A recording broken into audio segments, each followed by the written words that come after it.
Salut les élèves, j'espère que vous êtes en bonne santé. Je suis avec vous aujourd'hui pour vous présenter un cours d'analyse niveau bac, la fonction logarithme népérien. On commence, prenez place et suivez bien.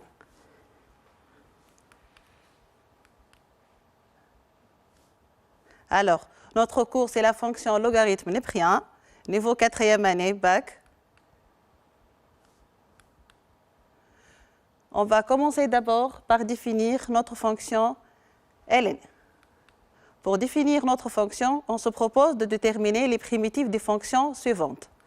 Je vous rappelle d'abord la définition d'une primitive, soit petit f, une fonction continue sur l'intervalle i, et grand F, une fonction dérivable sur i.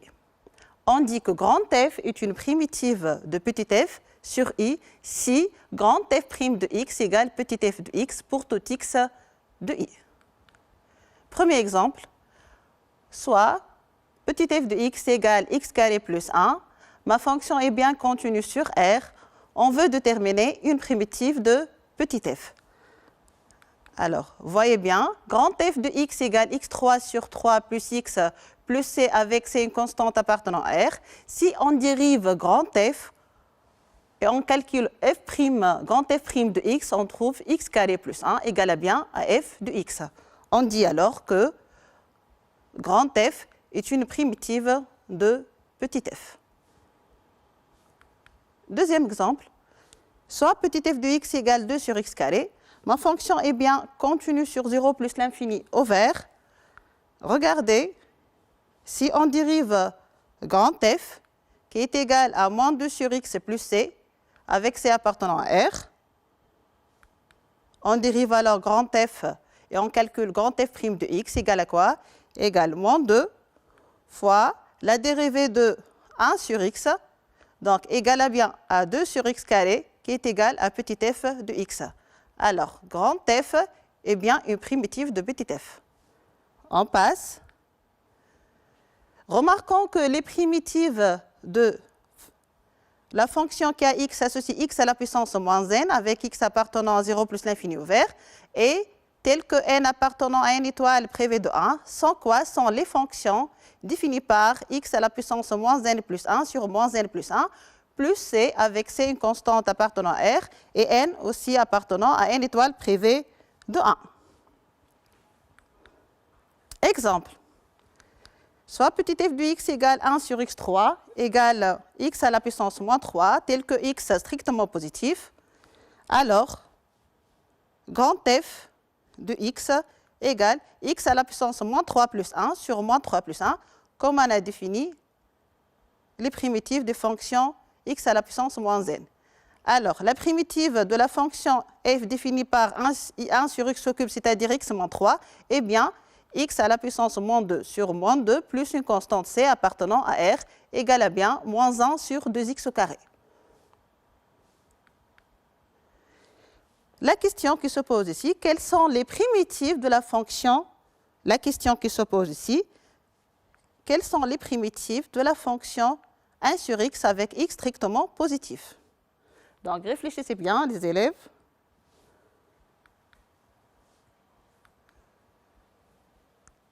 Attends, grand f de x égale x à la puissance moins 1 plus 1 sur moins 1 plus 1. Impossible, absurde. Attention, on ne peut pas parler de la fonction qui a x associé x à la puissance moins 1 plus 1 sur moins 1 plus 1. Faites attention les élèves. Pour cela, on va vous rappeler de la fonction définie par une intégrale. Alors c'est quoi la fonction définie par une intégrale? Grand f de x égale l'intégrale entre a et x de f de t dt et la primitive de petit f, telle que f est continue sur i, qui s'annule en a. J'insiste, c'est quoi la fonction définie par une intégrale? C'est la primitive de petit f qui s'annule en a. Et aussi, on a grand f est dérivable sur i et grand f' de x égale petit f de x. Donc, je répète, c'est quoi la fonction définie par une intégrale? C'est la primitive de f qui s'annule en a. Et on a bien f est dérivable sur i et grand f' de x égale petit f de x. On admet que ln de x, qui est égal à l'intégrale entre 1 et x de 1 sur t dt, est la primitive de 1 sur t qui s'annule en 1 pour tout t strictement positif. Donc, je répète, c'est quoi ln de x? C'est la primitive de 1 sur t qui s'annule en 1 pour tout t strictement positif. Donc, la fonction kx associée à ln de x est la primitive de la fonction 1 sur x, tel que x strictement positif, et ln de 1 égale 0. On a bien dit que ln de x est la primitive qui s'annule en 1, donc on a bien ln de 1 égale 0. Or, la fonction qui a été associée à 1 sur t est continue sur 0 plus l'infini, d'où ln de x', si je dérive la fonction ln de x égale à quoi? Égale 1 sur x. Et j'insiste que x est strictement positif. Et par la suite, ln' de x strictement positif. Donc, et par la suite, ln' de x strictement positif, c'est-à-dire que la fonction ln est strictement croissante. Comme la dérivée de la fonction ln est strictement positive, alors ma fonction ln est strictement croissante. Donc, ce qu'on doit savoir sur la fonction ln, c'est la primitive de 1 sur t qui s'annule en 1, c'est-à-dire on a bien ln de 1 égale 0, et aussi ma fonction ln est strictement croissante. Comme ln de 1 égale 0, et ma fonction elle est strictement croissante, donc ln de x strictement positif si x strictement supérieur à 1. Alors, je répète, comme ma fonction ln est strictement croissante et ln de 1 égale 0, alors la fonction ln est strictement croissante et ln de 1 égale 0, alors ln de x est strictement positif si x est strictement supérieur à 1. Et aussi, ln de x strictement négatif si x compris entre 0 et 1, c'est-à-dire si x appartient à l'intervalle 0,1 ouvert. Donc, je résume, ln de x strictement positif si x strictement supérieur à 1 et ln de x négatif si x compris entre 0 et 1.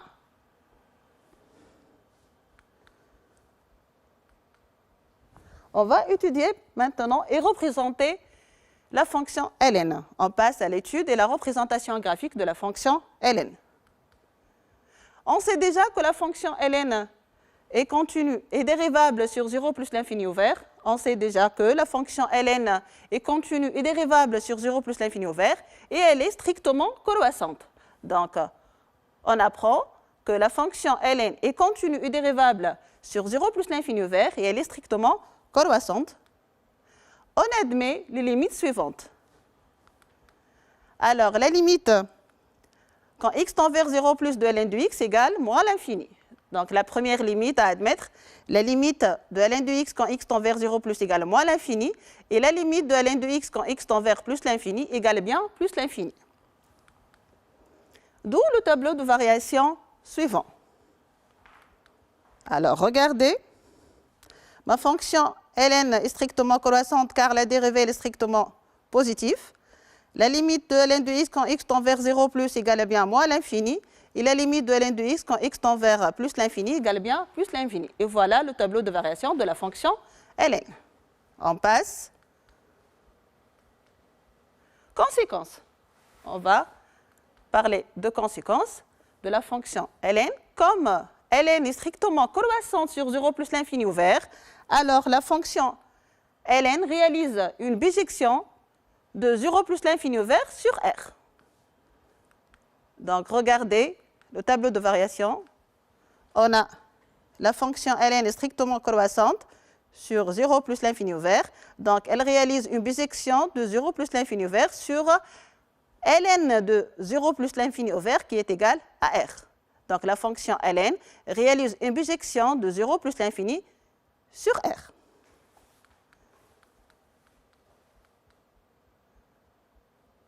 Soit c'est ln la courbe représentative de la fonction ln.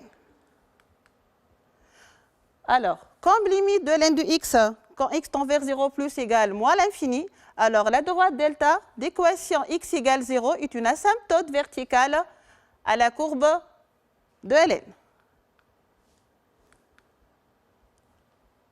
On passe aux limites usuelles. On va admettre que la limite de ln de x sur x quand x tend vers plus l'infini égale à 0 et la limite de ln de x sur x moins 1 quand x tend vers 1 égale à 1. Donc, on va admettre que la limite de ln de x sur x quand x tend vers plus l'infini égale à 0 et la limite de ln de x sur x moins 1 quand x tend vers 1 égale 1. D'où, on peut conclure que la courbe de Ln admet une branche parabolique de direction OI, au voisinage de plus l'infini. Pourquoi? Car on a bien limite de ln de x sur x quand x tend vers plus l'infini égale à 0. On passe. Voilà alors la représentation graphique de la fonction Ln. Alors, regardez bien. X égale 0 est une asymptote verticale à la courbe de Ln au voisinage de moins l'infini et la courbe de Ln admet une branche parabolique de direction, celle de OI. La courbe de Ln admet une branche parabolique de direction, celle de OI. Remarquez bien ici que on a le fameux point de coordonnées quoi? De coordonnées E, 1. Donc, comme c'est la courbe de la fonction Ln, alors on lit Ln de E égale 1. Et par la suite, on a cette remarque. Il existe un unique réel x compris entre 2 et 3. Regardez, mon réel est compris entre 2 et 3, tel que ln de x égale 1, c'est-à-dire ln de e égale à 1. E est à peu près égal à 2,7. Je vais citer maintenant quelques propriétés algébriques de la fonction ln. Ln de a fois b égale à quoi? Ln de a fois b égale à quoi? Égale ln de a plus ln de b. Pour a et b, deux réels strictement positifs. Donc, j'insiste bien que a et b sont deux réels strictement positifs. Voilà la première propriété. Deuxième propriété. Avant de passer à la deuxième propriété, je vais citer un exemple. Exemple, ln de 2x égale à quoi? Égale ln de 2 plus ln de x. Ln, je répète, ln de 2 fois x égale ln de 2 plus ln de x strictement positif. Deuxième propriété, ln de a sur b. Ln de a sur b égale ln de a moins ln de b pour a et b, deux réels strictement positifs.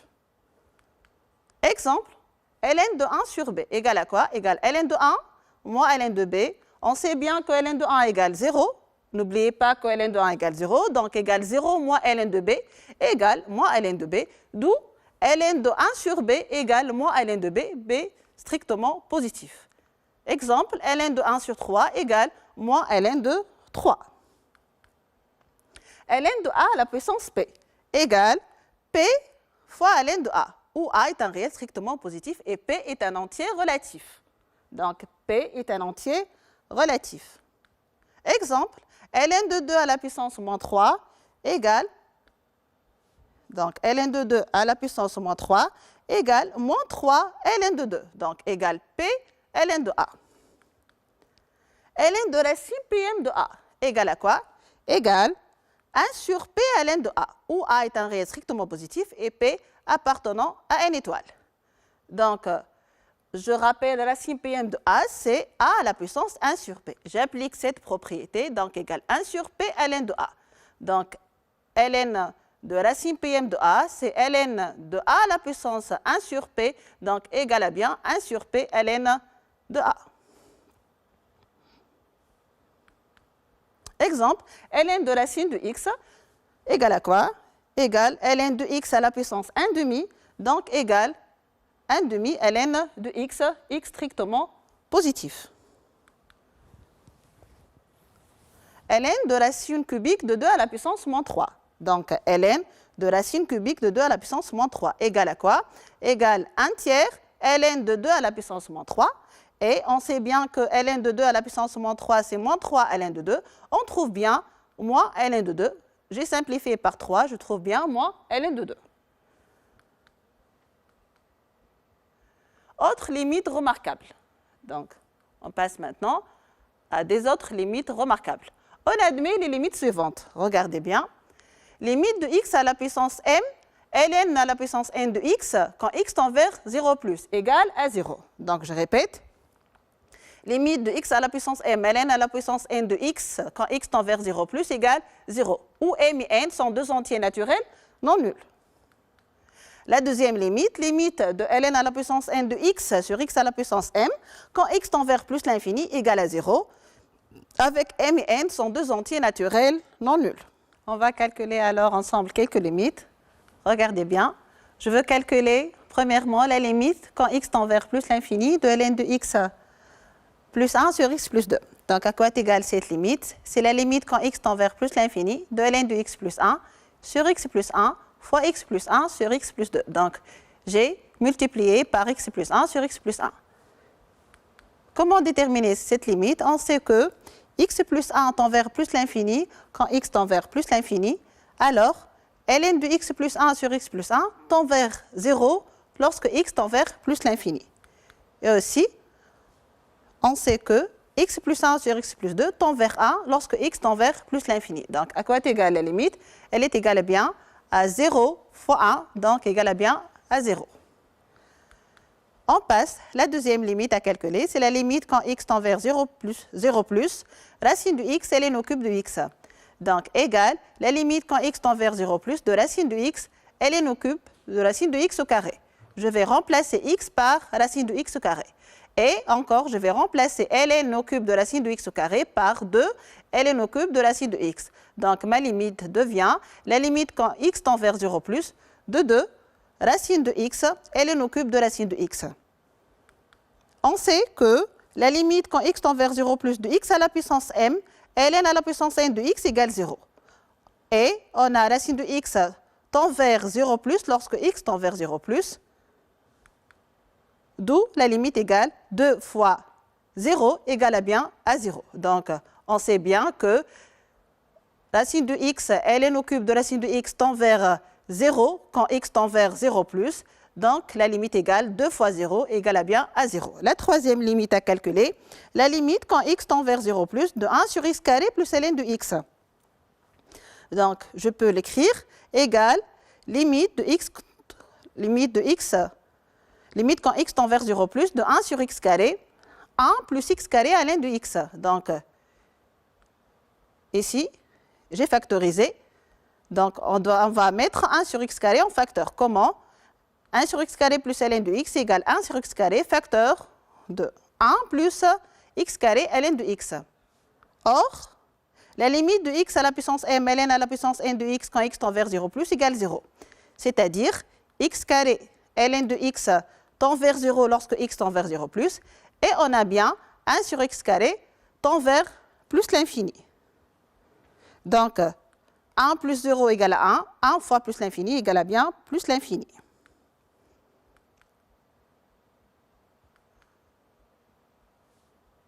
Une autre limite à calculer, limite quand x tend vers 0 plus de x à la puissance 3 ln carré de 1 sur x. Donc, comment faire ici? J'écris ma limite égale limite quand x tend vers 0 plus de ln carré de 1 sur x. Je vais diviser par 1 sur x au cube et multiplier par 1 sur x cube fois x au cube. Donc, j'ai divisé et multiplié par 1 sur x au cube. Regardez bien, si je simplifie, ici, 1 sur x au cube fois x au cube égale à bien 1. Donc, il reste à calculer la limite quand x tend vers 0 plus de ln carré de 1 sur x au cube. Or, 1 sur x tend vers plus l'infini lorsque x tend vers 0 plus. Et on sait bien que la limite quand x tend vers plus l'infini de ln à la puissance n de x sur x à la puissance m égale 0. Donc, cette limite égale à bien à 0. Une autre limite à calculer, limite quand x tend vers 0 de ln de 1 plus 3x sur x, qui est égale à la limite quand x tend vers 0 de ln de 1 plus 3x. Donc, sur 1 plus 3x moins 1, donc j'ai multiplié par 3x et j'ai divisé par 3x. Et j'ai remplacé aussi 3x par 3x plus 1 moins 1 fois 1 sur x. Donc, égale, je simplifie par x, égale 3 fois limite de 1 plus 3x sur 1 plus 3x moins 1. Or, 1 plus 3x tend vers 1 lorsque x tend vers 0. Donc, et on sait que la limite quand x tend vers 1 de ln de x sur x moins 1 égale à 1. Donc, cette limite égale à bien à 1. On passe maintenant aux fonctions de type ln de u de x et ln de la valeur absolue de u de x. Donc, la fonction qui a x associe ln de u de x et la fonction qui a x associe ln de la valeur absolue de u de x. Je vais commencer par un théorème. La fonction qui a x associe ln de u de x est dérivable sur i, où u de x strictement positif pour tout x de i. Alors, j'insiste que u de x strictement positif pour tout x de i. I est l'ensemble des x tels que u de x strictement positif, pour que je puisse bien parler de ln de u de x. Et la dérivée de ln de u de x égale à quoi? Égale u' de x sur u de x, pour tout x de i. J'insiste que i est l'intervalle où u de x strictement positif. D'où le corollaire 1. La fonction qui a x associe ln de valeur absolue de u de x est dérivable aussi sur i. C'est quoi i ici? C'est l'ensemble des x tels que u de x différent de 0. Ici, je n'ai pas insisté, je n'ai pas dit que u de x strictement positif, car je parle de la valeur absolue de u de x. Pour tout x de i et ln de valeur absolue de u de x, la dérivée de la fonction ln de valeur absolue de u de x égale à quoi? Égale aussi u' de x sur u de x. Donc, je répète le corollaire. Cette fonction définie par ln de la valeur absolue de u de x est dérivable sur i, tel que i c'est l'intervalle où u de x est différent de 0, et pour tout réel x de i, on a bien ln de la valeur absolue de u de x prime égale u' de x sur u de x. Corollaire 2, les primitives sur un intervalle i de la fonction définie par u' de x sur u de x, telle que u de x différent de 0 pour tout x appartenant à i, sont les fonctions définies par ln de la valeur absolue de u de x plus k, avec k une constante réelle.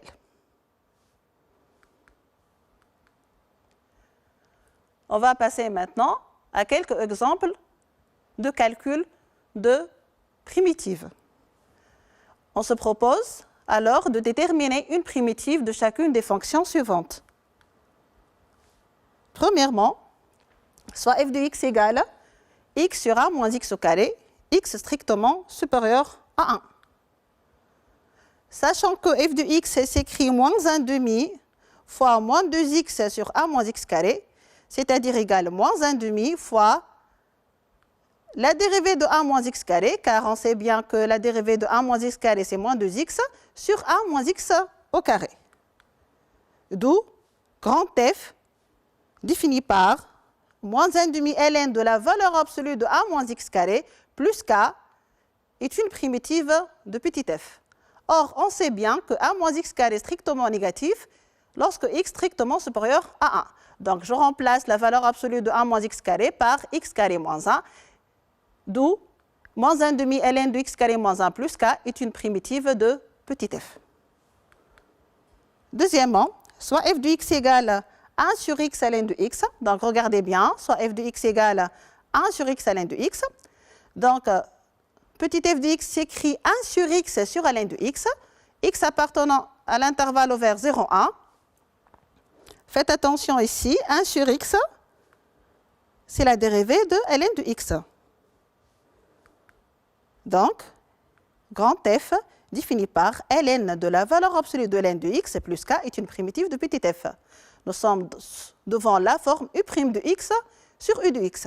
Ici, on a bien u de x égale ln de x et u' de x égale 1 sur x. Donc, grand F de x égale ln de la valeur absolue de ln de x plus k est une primitive de petit f. Or, on sait bien que ln de x strictement négatif lorsque x est compris entre 0 et 1, c'est-à-dire x appartenant à l'intervalle 0, 1 ouvert.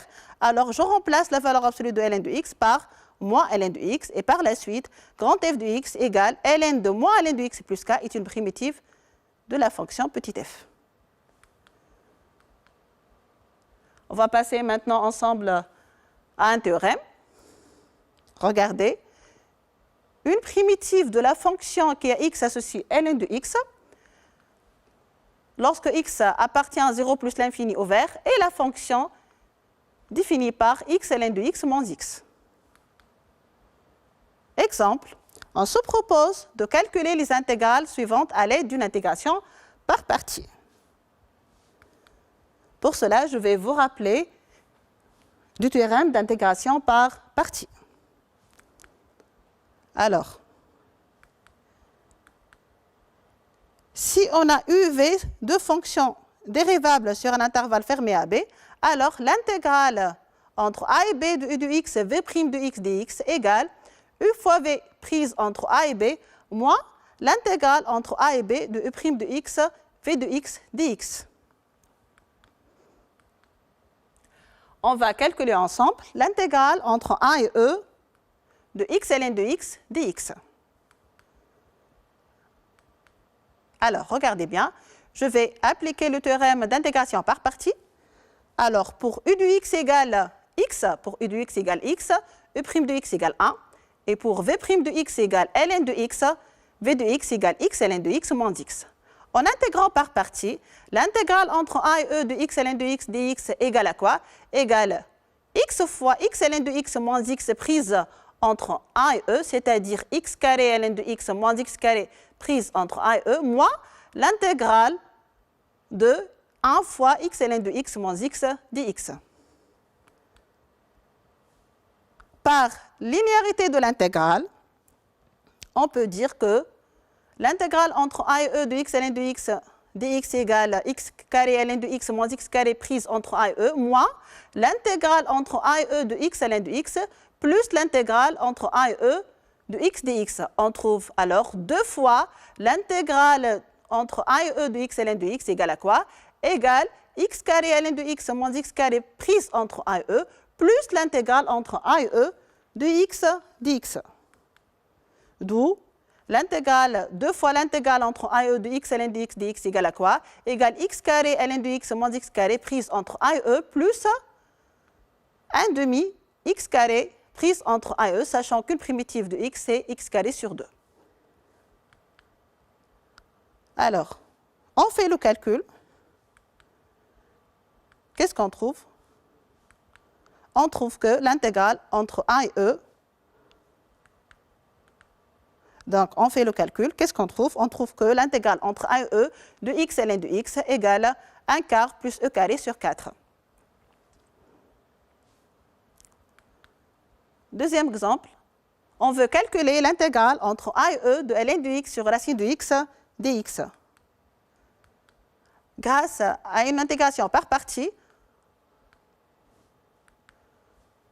avec u de x égale ln de x, u' de x égale 1 sur x, v' de x égale 1 sur racine de x, v de x égale 2 racine de x. Donc l'intégrale entre a et e de ln de x sur racine de x dx égale à quoi? Égale ln de x fois 2 racine de x prise entre a et e, moins l'intégrale de 2 racines de x sur x dx. D'où l'intégrale entre a et e de ln de x sur racine de x dx égale 2 racines de x ln de x prise entre a et e, moins l'intégrale entre 1 sur e, je simplifie ici, x égale racine de x carré, je trouve l'intégrale entre 1 et e de 2 sur racine de x dx. Et par la suite, l'intégrale égale 2 racines de x ln de x prise entre a et e, moins l'intégrale entre a et e 2 sur racine de x dx, sachant que je peux écrire l'intégrale entre a et e de 2 sur racine de x dx égale 4 fois l'intégrale entre a et e et 1 sur 2 racine de x. Et on sait bien qu'une primitive de 1 sur 2 racine de x égale à bien racine de x, d'où mon intégrale devient égale 2 racine de x ln de x prise entre a et e, moins 4 fois racine de x prise entre a et e. En faisant le calcul, on trouve 4. Alors, on va travailler ensemble l'exercice 20, page 136. On considère la fonction définie, on considère la fonction f définie par f de x égale 1 moins 1 sur x, ln de x moins 2. Donc ma fonction est définie sur 0 plus l'infini ouvert. La première question, calculer les limites de f de x quand x tend vers 0 plus et les limites de f de x quand x tend vers plus l'infini. Alors calculons ensemble les limites. Limite de f de x quand x tend vers plus l'infini égale plus l'infini, car on a bien 1 moins 1 sur x tend vers moins l'infini quand x tend vers 0 plus. 1 sur 0 plus plus l'infini avec un signe moins devient moins l'infini. Et ln de x moins 2 tend vers moins l'infini quand x tend vers 0 plus. Donc, moins l'infini fois moins l'infini, ça me donne bien plus l'infini. Donc, et limite de f de x quand x tend vers 0 plus égale plus l'infini. Passons à la limite de f de x quand x tend vers plus l'infini. On va trouver plus l'infini. Pourquoi? Car 1 moins 1 sur x tend vers 1 quand x tend vers plus l'infini, et ln de x moins 2 tend vers plus l'infini, donc plus l'infini fois 1 égale à bien plus l'infini. Deuxième question, montrer que f est dérivable sur 0 plus l'infini ouvert et déterminer sa fonction dérivée. Suivez bien. On sait que la fonction qui a x associée à moins 1 sur x, alors on sait bien que la fonction qui a x associée à moins 1 sur x est dérivable sur R étoile, en particulier sur 0 plus l'infini. Aussi, la fonction qui a x associée à ln de x moins 2 est dérivable sur 0 plus l'infini au vert. Alors, la fonction qui a x associée à moins x ln de x moins 2 est bien dérivable sur 0 plus l'infini au vert. Et je peux calculer ma dérivée, f' de x égale 1 sur x carré, c'est la dérivée de 1 moins 1 sur x, fois ln de x moins 2, plus la dérivée de ln de x moins 2, c'est 1 sur x, fois 1 moins 1 sur x. On trouve bien 1 sur x carré, ln de x moins 3, plus 1 sur x. Donc, f' de x égale à quoi? Égale 1 sur x carré, ln de x moins 3, plus 1 sur x. Égale, je vais mettre 1 sur x carré en facteur, 1 sur x carré, facteur de ln de x moins 3, plus x. Troisième question, petit a, étudier les variations de U. Avec U, c'est la fonction définie sur 0 plus l'infini au vert, par U de x égale ln de x plus x moins 3. Alors, avec U de x égale ln de x plus x moins 3. Comme la fonction qui a x associée à ln de x est dérivable sur 0 plus l'infini au vert, et la fonction qui a x associée x moins 3 est dérivable sur R, en particulier sur 0 plus l'infini, alors U est bien dérivable sur 0 plus l'infini au vert. Et on a bien U' de x égale à quoi? Égale x plus 1 sur x, car la dérivée de ln de x c'est 1 sur x, plus la dérivée de x c'est 1, donc 1 sur x plus 1 c'est x plus 1 sur x.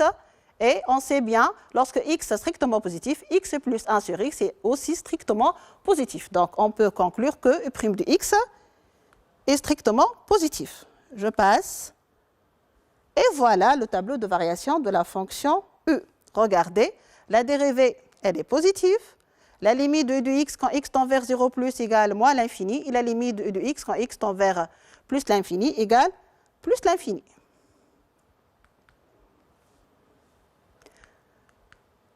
Donc, c'est clair que la limite quand x tend vers 0 plus de U de x, c'est moins l'infini plus 0, c'est bien moins l'infini. La limite quand x tend vers plus l'infini, c'est bien plus l'infini, c'est plus l'infini. Et voilà le tableau de variation de la fonction U. Petit b, montrer que U réalise une bisection de 0 plus l'infini sur un intervalle que l'on précisera. Comme U est continue strictement croissante sur 0 plus l'infini, alors U réalise une bisection de 0 plus l'infini sur U de 0 plus l'infini qui est égal à R, d'après le tableau de variation précédent de la fonction U. Petit c, on déduit que l'équation U de x égale 0 possède une unique solution alpha appartenant à l'intervalle 2,2, 2,21. Alors, comme U réalise une bisection de 0 plus l'infini sur R et 0 appartient à R, alors l'équation U de x égale 0 possède une unique solution alpha. Pourquoi ça? Car si U réalise une bisection de 0 plus l'infini sur R, équivaut à dire pour tout réel y de R, l'équation U de x égale y admet une unique solution dans 0 plus l'infini. Or, on a calculé bien U de 2,2, on a trouvé moins 0,01. Et on a calculé U de 2,21, on a trouvé 0,002, d'où on peut dire que alpha appartenant à l'intervalle 2,2-2,21, c'est-à-dire alpha compris entre 2,2 et 2,21. Petit d, étudiez alors le signe de U de x. Alors faites attention, on va étudier ensemble le signe de U de x. Comme U strictement croissante sur 0 plus l'infini, et l'équation U de x égale 0 possède une unique solution alpha, alors, voilà le tableau de variation de la fonction U. Ma fonction elle est strictement croissante, U de alpha égale 0, donc on peut dire que U elle est négative sur l'intervalle 0 alpha ouvert et elle est positive sur l'intervalle alpha plus l'infini. Et par la suite, voilà le tableau de signe de U de x. Donc U de x est négative lorsque x compris entre 0 et alpha, U de x égale 0 lorsque x égale alpha, U de x positif lorsque x appartient à l'intervalle alpha plus l'infini, lorsque x supérieur à alpha. Quatrièmement, étudier les variations de f. On va retourner maintenant à la fonction f, à la fameuse fonction f. Comme on a f' de x égale 1 sur x carré ln de x moins 3 plus x, donc comme on a f' de x égale 1 sur x carré ln de x moins 3 plus x, qui est égal à 1 sur x carré u de x. Alors, f' de x a le même signe que celui de u de x lorsque x appartient à l'intervalle 0 plus l'infini ouvert. Et par la suite, voilà le tableau de variation de la fonction f. Alors, on a bien dit que f' a le même signe que celui de u. Alors, ma fonction f, elle est décroissante et décroissante sur l'intervalle 0 alpha ouvert et croissante sur l'intervalle alpha plus l'infini. Petit b, montrer que f de alpha égale moins alpha moins 1 au carré sur alpha et en déduire un encadrement de f de alpha à 10 moins 2 près. Alors, comme on a u de alpha égale 0, alors quoi? Alors, ln de alpha plus alpha moins 3 égale 0. J'ai remplacé moins 3 par moins 2 moins 1. Je trouve ln de alpha moins 2 égale bien 1 moins alpha. Et par la suite, f de alpha qui est égal à 1 moins 1 sur alpha ln de alpha moins 2 égale à bien alpha moins 1 sur alpha fois 1 moins alpha. On a remplacé ln de alpha moins 2 par 1 moins alpha. On trouve bien moins alpha moins 1 au carré sur alpha. Or, on sait bien que alpha est comprise entre 2,2 et 2,21. Alors, on a 1 sur alpha compris entre 1 sur 2,21 et 1 sur 2,2 et alpha moins 1 au carré compris entre 1,44 et 1,46. On aboutit à alpha moins 1 au carré sur alpha est compris entre 0,65 et 0,66, d'où f de alpha qui est égal à moins alpha moins 1 au carré sur alpha est compris entre moins 0,66 et moins 0,65. Alors, cinquièmement, petit a, déterminer les points d'intersection de C de f, la courbe de f et l'axe des abscisses. Alors, ceci revient à résoudre l'équation f de x égale à 0, ce qui donne ou bien x moins 1 égale 0, ou bien ln de x moins 2 égale 0, c'est-à-dire ou bien x égale à 1 ou x égale e au carré. D'où CF coupe l'axe des abscisses en deux points. Les deux points, le premier de coordonnées 1, 0 et le deuxième de coordonnées e carré, 0. On va parler maintenant des branches infinies avant de tracer la courbe de la fonction f. Comme limite de f de x quand x tend vers 0 plus de f de x égale plus l'infini, alors la droite delta d'équation x égale 0 est une asymptote verticale à la courbe de f. Et aussi, on a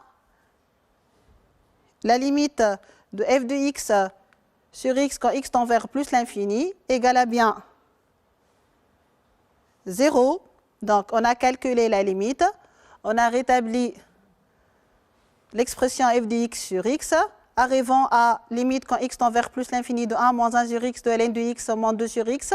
Or, 1 sur x tend vers 0 quand x tend vers plus l'infini. Et ln de x sur x tend vers 0 quand x tend vers plus l'infini. 2 sur x tend vers 0. On trouve bien 0 fois 1 égale bien à 0. Et par la suite, c de f admet une branche parabolique de direction, celle de OI au voisinage de plus l'infini. Donc, on a une asymptote verticale et une branche parabolique de direction, celle de OI. On va passer maintenant au traçage de la courbe de f. Regardez bien, x égale 0 est une asymptote verticale à c de f au voisinage de plus l'infini. On a une branche parabolique de direction, celle de OI au voisinage de plus l'infini. Et aussi, CF coupe l'axe des abscisses en deux points. Le premier point de coordonnées 1, 0, deuxième point de coordonnées au carré 0. Et on a alpha, on a le point d'abscisse alpha, moins alpha moins 1 au carré sur alpha.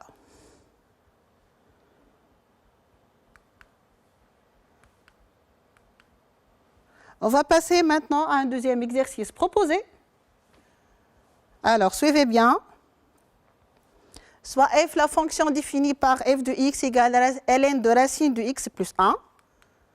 La première question montrait que f est dérivable sur moins 1 plus l'infini ouvert. Alors, comme la fonction qui a x associe racine de x plus 1 est strictement positif lorsque x supérieur strictement à moins 1, alors la fonction qui a x associe ln de racine de x plus 1 est dérivable sur moins 1 plus l'infini ouvert. Ça revient à la dérivabilité d'une fonction composée. Petit b, on va tracer ensemble le tableau de variation de f. On sait bien que f est dérivable sur moins 1 plus l'infini ouvert, donc on va calculer la dérivée de f. C'est la dérivée de ln de racine de x plus 1. Donc, c'est racine de x plus 1' sur racine de x plus 1. On trouve bien 1 sur 2 fois x plus 1. Lorsque x appartient à moins 1 plus l'infini, on sait bien que x plus 1 est strictement positif, d'où ma dérivée est strictement positive. On va calculer aussi la limite de f de x quand x tend vers moins 1 plus égale la limite de ln de racine de x plus 1 quand x tend vers moins 1 plus égale à bien moins l'infini. D'où la droite delta d'équation x égale à moins 1 est une asymptote verticale à c de f. On calcule aussi la limite de f de x quand x tend vers plus l'infini égale à bien plus l'infini. Tableau de variation, voilà. Ma fonction elle est strictement croissante. La limite en moins 1 plus égale à moins l'infini. La limite de f en plus l'infini égale plus l'infini. On va calculer alors la limite de f de x sur x quand x tend vers plus l'infini égale à bien la limite de 1 demi ln de x plus 1. Ln de la racine de x plus 1, c'est 1 demi ln de x plus 1 sur x. Donc, je vais rétablir mon expression. Donc, égale 1 demi ln de x plus 1 sur x plus 1 fois x plus 1 sur x. On sait bien que ln de x plus 1 sur x plus 1 tend vers 0 quand x tend vers plus l'infini. Et x plus 1 tend vers plus l'infini quand x tend vers plus l'infini. Et x plus 1 sur x tend vers 1, d'où on trouve bien la limite égale à 0. Donc 1 fois 0 égale à bien 0. Comme limite de f de x sur x quand x tend vers plus l'infini égale à 0, alors c de f admet une branche parabolique de direction OI au voisinage de plus l'infini. Petit c, on déduit que f réalise une bijection de moins 1 plus l'infini ouvert sur R. D'après le tableau de variation, comme f est continue strictement croissante sur moins 1 plus l'infini ouvert, donc f réalise une bijection de moins 1 plus l'infini ouvert sur f de moins 1 plus l'infini ouvert qui est égal à R. Deuxièmement, soit j'ai la fonction réciproque de f, c'est j'ai sa courbe représentative, montrer que g est dérivable sur R. Alors, comme f réalise une bijection de moins 1 plus l'infini sur R, alors f admet une fonction réciproque qu'on note g telle que g de R vers moins 1 plus l'infini ouvert Et comme f' de x égale 1 sur 2 fois x plus 1, différent de 0 pour tout x appartenant à moins 1 plus l'infini ouvert, alors g est bien dérivable sur R.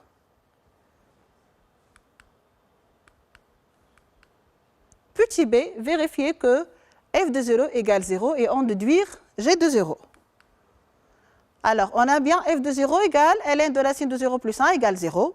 Et comme ces f et ces g sont symétriques par rapport à la droite delta d'équation y égale x, alors on a bien g de 0 égale f de 0 égale 0. Alors, on passe troisièmement.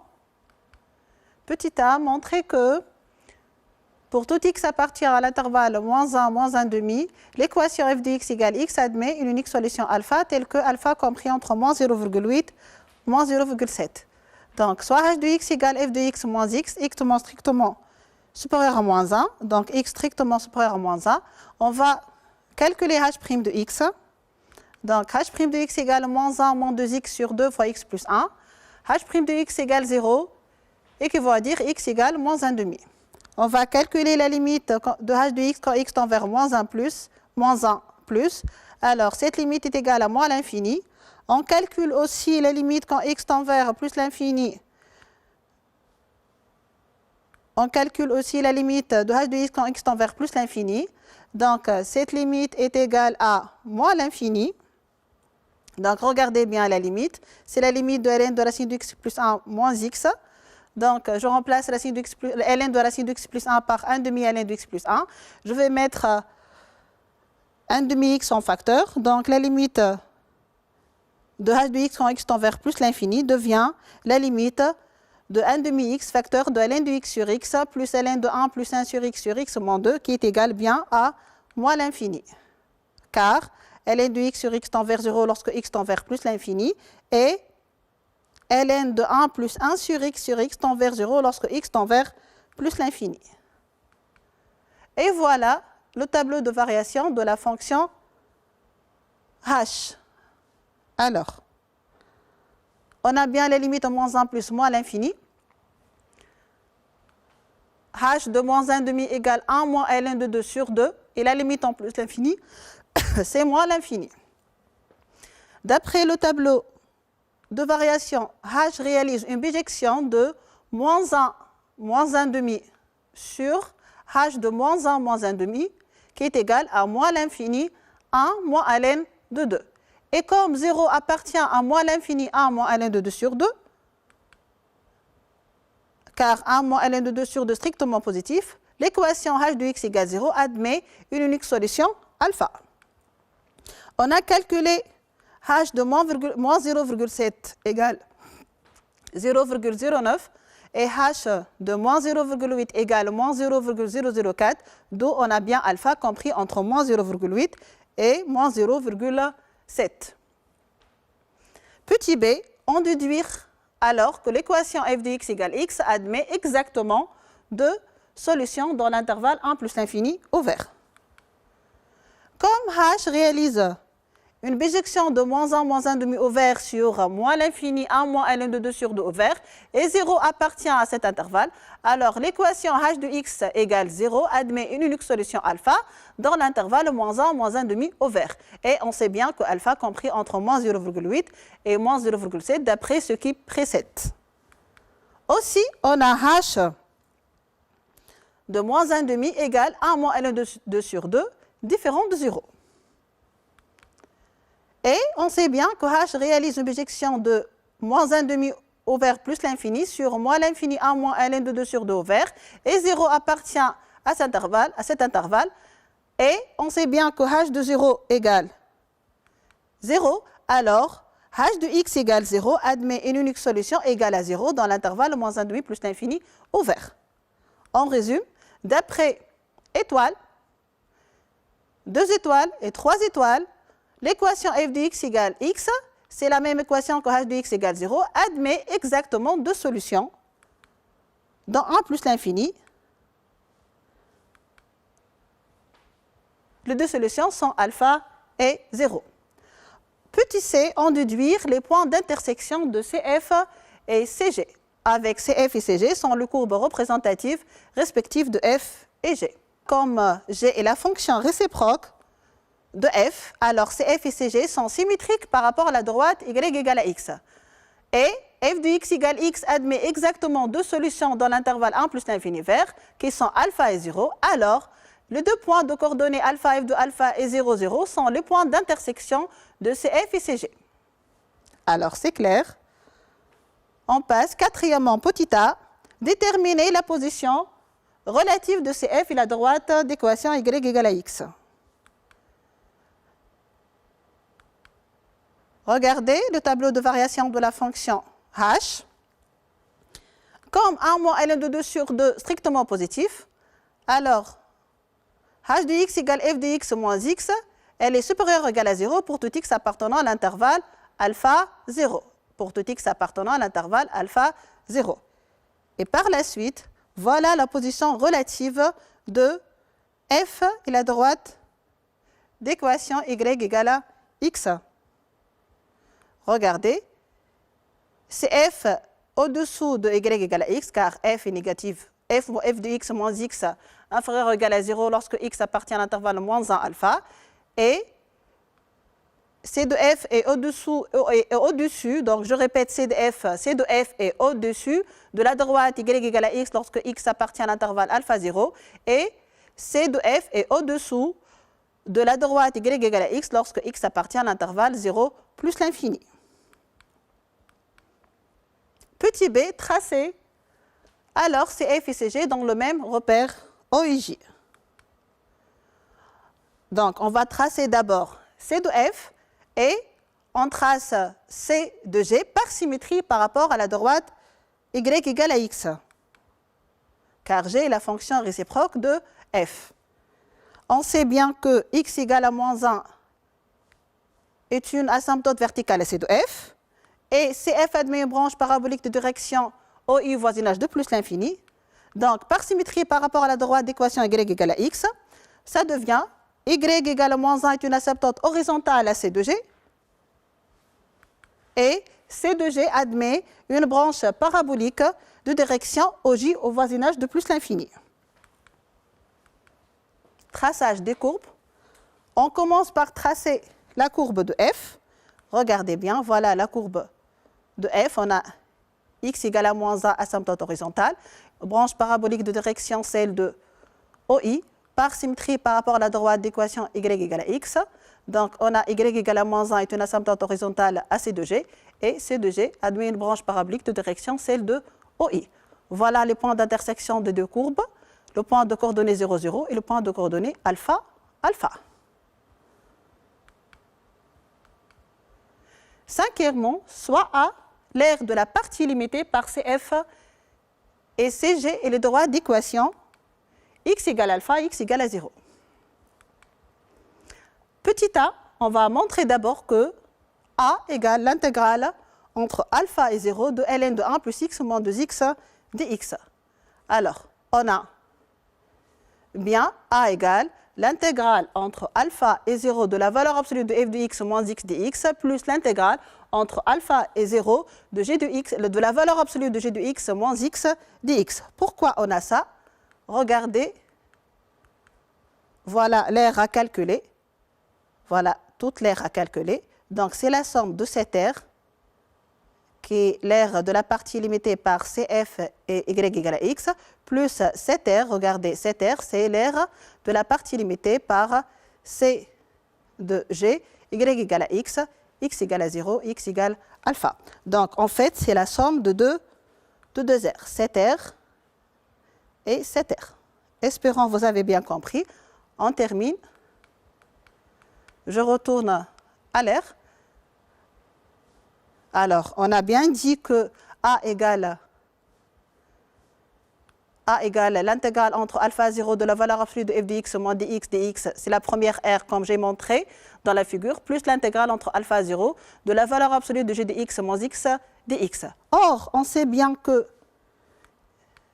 CF et CG sont symétriques par rapport à la droite d'équation y égale à x, alors l'intégrale entre alpha 0 de la valeur absolue de f de x moins x dx égale l'intégrale entre alpha 0 de la valeur absolue de g de x moins x dx, c'est-à-dire l'aire de la partie limitée par c de f y égale à x et x égale 0, x égale à 20, c'est la même R que la partie limitée par C de G, y égale à x égale à alpha, x égale à 0. D'où A égale 2 fois l'air de la partie limitée par CF, y égale à x égale à alpha, x égale à 0. En fait, on sait bien que CF est au-dessus de la droite y égale à x lorsque x compris entre alpha et 0, d'où la valeur absolue de f de x moins x est égale à bien f de x moins x. Alors, on a bien A égale 2 fois f de x moins x égale à bien l'intégrale entre alpha à 0 de ln de x plus 1 moins 2x. On passe. Petit b, on déduit que A égale 3 alpha moins alpha carré. Ça revient à calculer l'intégrale entre alpha et 0 de ln de x plus 1 moins 2x. Donc, on va calculer la première intégrale entre alpha 0 de ln de x plus 1, qui est égale à quoi? Par une intégration par partie. Regardez ici. On a u de x égale ln de x plus 1, sa dérivée c'est 1 sur x plus 1. V de x égale 1, v' de x égale 1, alors v de x égale x. Donc, on trouve bien l'intégrale entre alpha 0 de ln de x plus 1, c'est x fois ln de x plus 1, moins l'intégrale de x sur x plus 1. N'oublions pas, moins 2 fois l'intégrale entre alpha 0 de x dx. Alors, vous faites bien le calcul. Regardez, vous remplacez ici l'intégrale entre alpha 0 de x sur x plus 1 dx égale l'intégrale entre alpha 0 de x plus 1 moins 1 sur x plus 1 dx par linéarité de l'intégrale. C'est l'intégrale entre alpha 0 de 1 dx plus l'intégrale entre alpha 0 de 1 sur x plus 1 dx, sachant que aussi ln de x plus 1 est une primitive de 1 sur x plus 1. Vous complétez votre calcul et n'oubliez pas que on a bien f de alpha égale alpha, c'est-à-dire 1 demi ln de alpha plus 1 égale alpha, et qui va dire que ln de alpha plus 1 égale 2 alpha. Faisons bien le calcul.